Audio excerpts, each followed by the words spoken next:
So students, today we'll start with the next part of instrumentation for mass spectrometry. So in previous lectures, we have discussed about the theory part, then we have discussed about the instrumentation, and in instrumentation we have discussed about the sample inlet system, then we have discussed about the ionization chamber, as well as we have discussed about the accelerating system. So today we'll start with the ion separator, or also known as a analyzer. So this is again important part of your mass spectrometry. Why it is important? Because in this the ions separate according to their masses. Now whenever you are going to choose the analyzer must be highly sensitive, that is it must give you a very high resolution, that is it should able to distinguish 0.01 unit mass difference in two or more components. So sensitivity must be up to that level. Second thing is that it must have a high rate of transmission of ions. It must have a high rate of transmission of ions. But both characteristics cannot be fulfilled at the same time, because when slits are made narrow, the resolution increases but transmission decreases. So always you have to compromise between these two conditions, and then you have to choose the analyzers. Now whenever we are going to use the analyzers, mainly analyzers are divided into two types. First type of analyzers are the magnetic analyzer, and second are the non-magnetic, because every time we can't use the magnetic analyzers. So therefore non-magnetic analyzers are also there. So very first we'll discuss with the magnetic analyzers. So two different magnetic analyzers we are going to study. In that, first one is single focusing magnetic deflection, or also known as a single focusing separator. So as name indicates, there is a single focusing, as well as this is most commonly used separator or analyzer. Now what happens in this separator, that we'll discuss. So at a given acceleration voltage V, all the singly charged ions or ionic fragments given a same energy. That means the energy provided to each one is equals to EV, that is equals to kinetic energy of the moving particle, that is equals to half mv square. So that already we have discussed.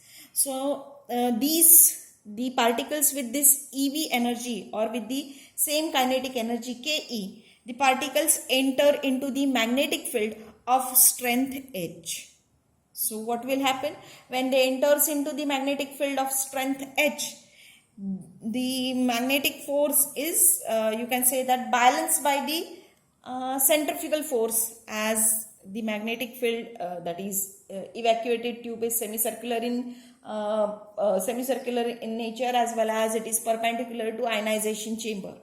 So the magnetic force applied on each particle is balanced by the centrifugal force, and as we know the equation is given as m by E equals to h square r square by 2v. So already we have discussed this equation.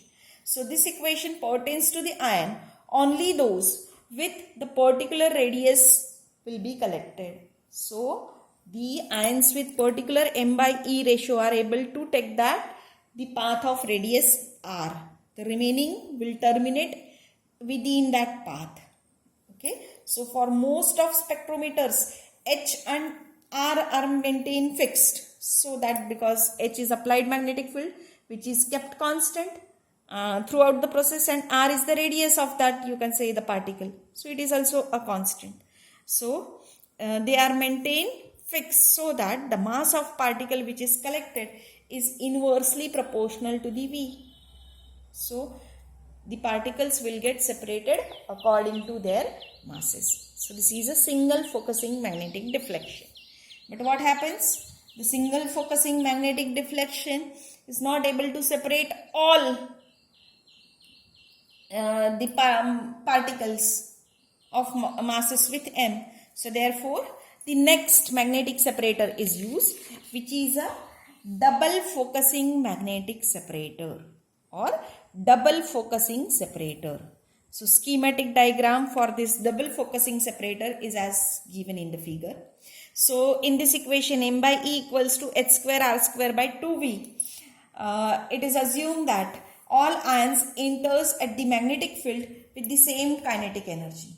So it means that all the ions with same m by e ratio should possess the same velocity. But actually it's not so, because the masses of each particle varies. So therefore, what will happen? They will, whatever the ions are there, they will vary in the initial energy, and therefore they will leave the electron beam with variable energies. And one can achieve much better focusing if energy spread is reduced before the ions are allowed to enter in the magnetic field.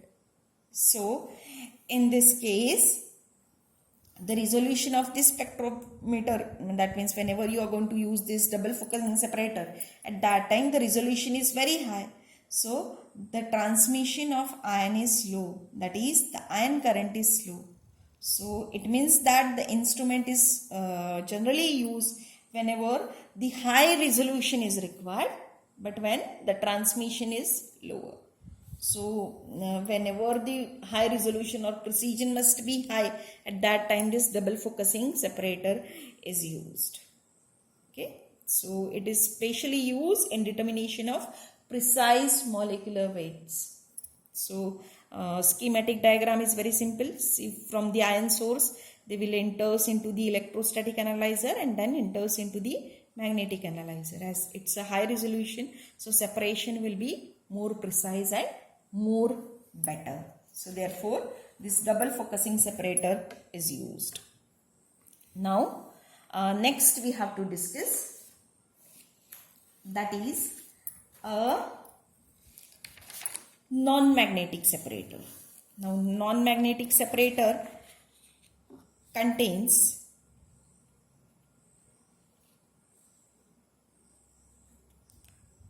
two different analyzers. So out of that, one is time of flight. Okay. So it has been observed that all ions leave the acceleration field with different velocities depending on their masses. So with magnetic focusing, ions get separated by changing their direction. If these ions are allowed to travel in a straight line, that means instead of that semicircular path, if you are going to allow to them to travel in a straight line, then that means without magnetic field, then they will take a different time to travel a given distance. That means if you are going to allow to travel the ionic fragments in a straight line in a non-magnetic field, then they will take different time according to their masses. Okay. So the measurement of this time of flight forms the basis of this non-magnetic separator. Okay. So very first I'll explain you the schematic diagram. So this is a gaseous sample which allow to enter in ionization chamber. So this is ionization chamber. From ionization chamber there are accelerator plate and everything which I hadn't shown. Then through the slit they are allowed to enter in a control grid. Over here this is a non-magnetic field. And finally there is a collector electrode. Okay. So what will happen when they travel through this non-magnetic path? At that time they will travel through this given distance at different rate according to their masses. And finally they are collected to the collector electrode. The collector electrode will give the signals are amplified and given to the oscilloscope, which will gives you a graphical presentation according to their masses. Okay. So if the ions are permitted to enter in a drift tube, this is known as a control grid or drift tube, continuously, the time required for the ions to travel through this we are not able to measure. So they are going to use the control grid. Okay. So by this, the ions will produce the pulse, which will last for about 0.25 microsecond. Okay, at a frequency of 10,000 times per second. The accelerating grid and controller device have to be pulsed in a sequence. So time of flight is given as t equals to k into square root of m by e. So t is time of flight, k is proportionality constant, and m by e, as you know, it's m is mass, e is charge on the electron. Okay, so the value of k will depend on the length of the flight path. So what is the length of the flight path? On that, the value of k will depend. And as the value of t is generally in microsecond, so that microseconds are elaborate. The electronic device measures the time, and generally oscilloscope gives you a display of spectrum. So this is a very simple time of flight. That means when the particles, ionic fragments enters, they are allowed to pass through this non-magnetic path. According to their masses, they will pass through the grid at different time interval, and in this way they will get separated. Okay, so this is all about for the time of flight. The next non-magnetic separator is a quadrupole. So here I have shown you the very simple schematic diagram. Even I have the three-dimensional diagram with me, so I'll show you that also.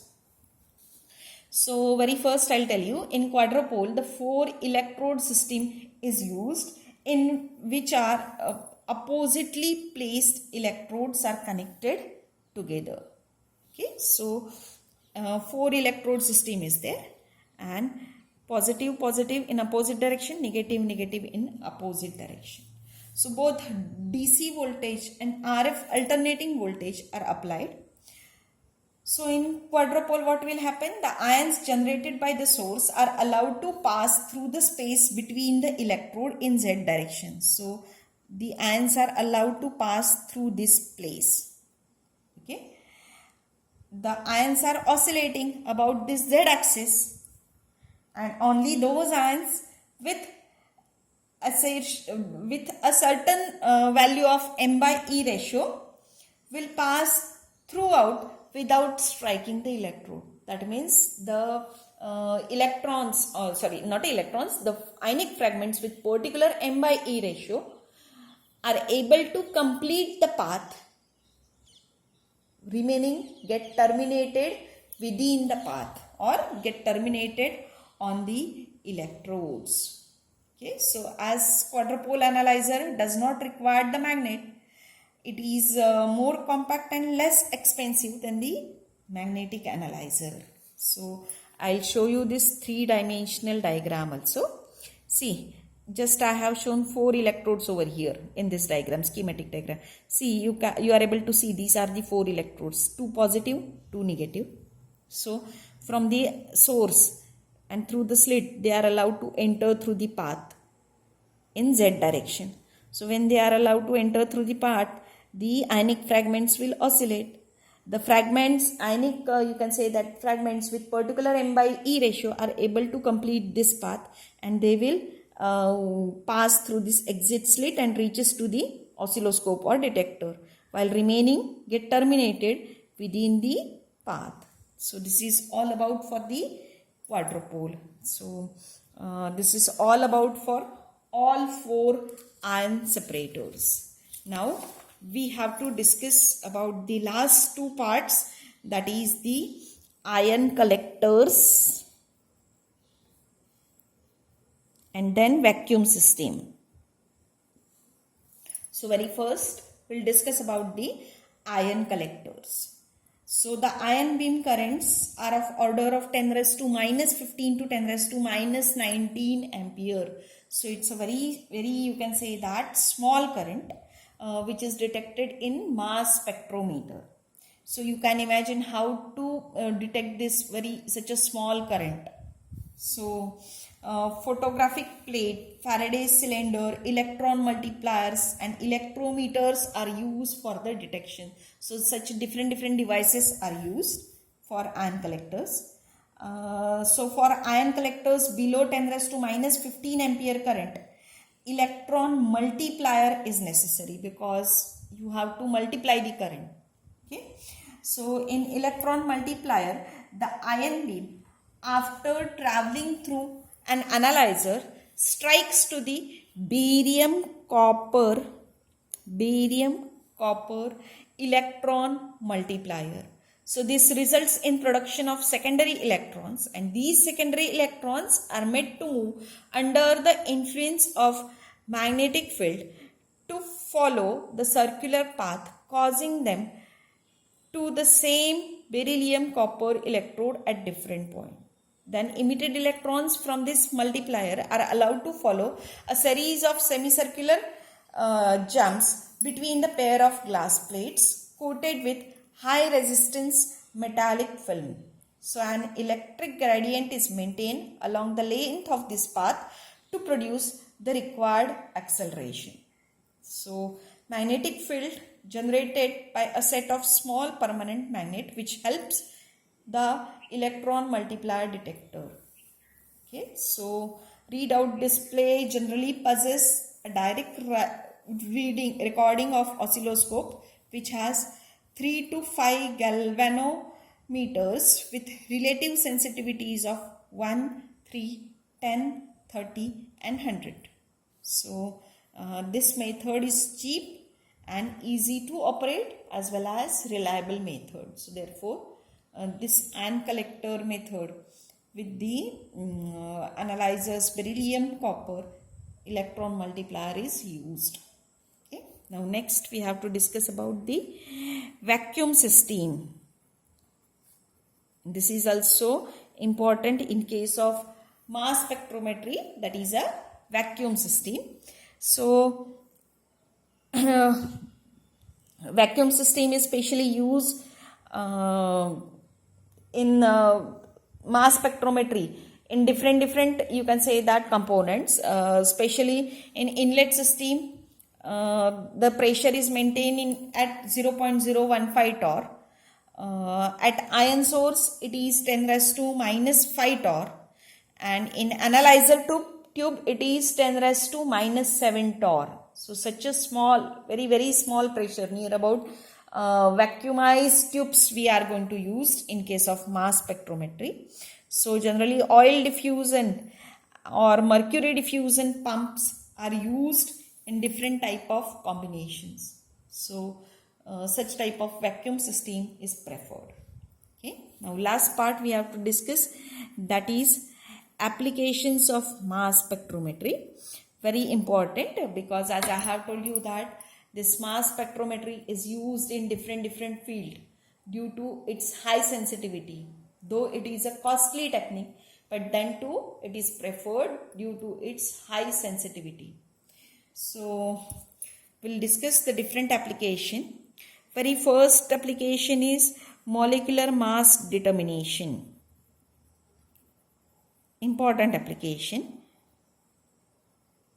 Molecular mass determination. So most of compound that can be volatilized, mass spectrometry is considered to be a best method for determination of molecular mass accurately. So when substance is bombarded with the electrons and mass spectrum is recorded, the mass of the peak at the highest m by e reveals the molecular mass accurately.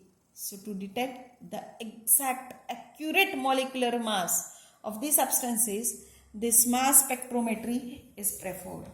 By using this mass spectrometry, we are able to determine the molecular weight as high as 4000 unit, or even it can be used for the very small mass detection also. So for the molecular mass detection it is used. Mass spectrometry can be used to detect the reaction kinetics. Reaction kinetics.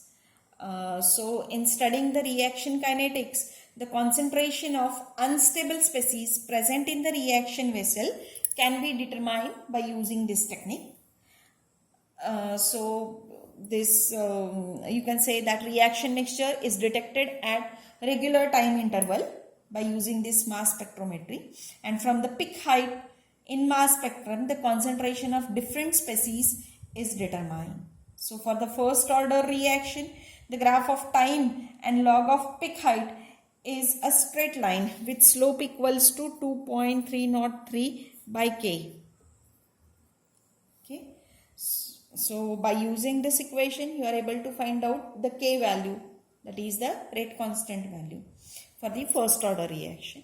For second order reaction, the graph of time and the peak height is a straight line sorry, with the slope equals to k. So for second order reaction also we are able to find out the kinetics by using this loop. Even by using this mass spectrometry, you are able to find out the EA value, that is energy of activation value. So it can be calculated by using the equation, that is ln of K2 by K1 is equals to minus EA by R into T2 minus T1 by T1 T2. So by using this equation, you are able to find out the EA value, because K value you are able to find out by using slope. So K1 and K2 value at different temperature is detected, and then T1, T2 different temperatures you will get R is a gas constant, and by using the equation you are able to find out the EA value, that is energy of activation. So mass spectrometry can be used for the reaction kinetics. Even this mass spectrometry can be used to find out reaction mechanism. Can be used for the reaction mechanism. So the reaction mechanism can be studied by using the different, you can say that by knowing the precise step of reaction, as well as by studying the reaction intermediates. So in studying reaction mechanism, a particular atom in a starting reaction is labeled, okay, and it is located by the mass spectrometry. So suppose there is a reaction between carboxylic acid and alcohol. As we know, the product is ester. So how it takes place, that can be determined. So just I'll show you the example. So this is RCOOH, okay, plus, so this is your carboxylic acid, plus we'll consider methanol CH3OH.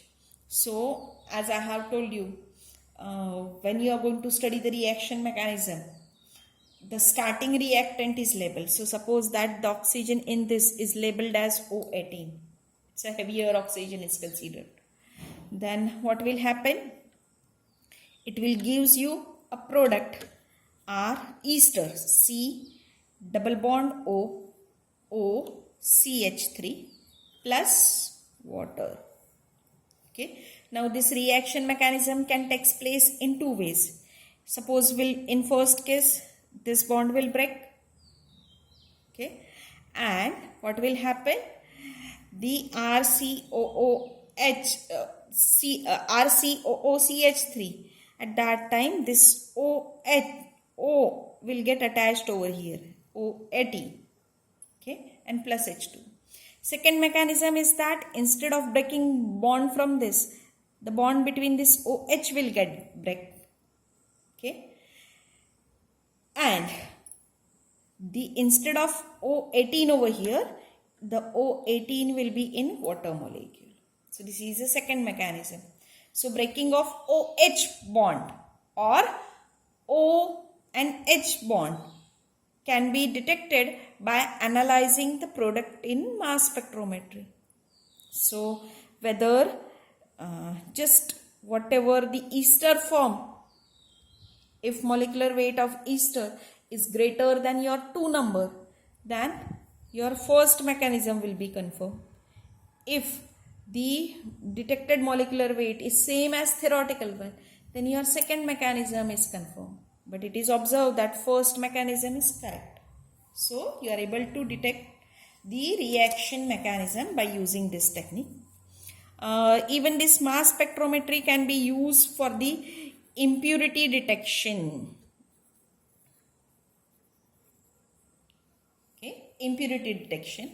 So molecular weight of impurity is much larger than your major components. Then just what you have to do, that you have to detect the product, either the mass of product or mass of original one, and then by comparing that two, you are able to know whether the impurity is present or not, and if it is present, then it is to how much extent it is present, that also we are able to detect. Then this technique can be used in identification of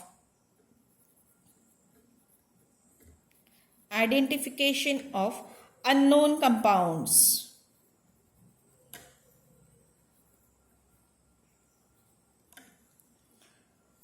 So in this case, whenever you are going to identify the unknown compounds, the sample is introduced, and a background, before sample is introduced, the background spectrum is detected, and then the sample is that is introduced. This is done because the weak peaks are often present at M/E ratio 41, 43, 55 and 57. It's a hydrocarbon background.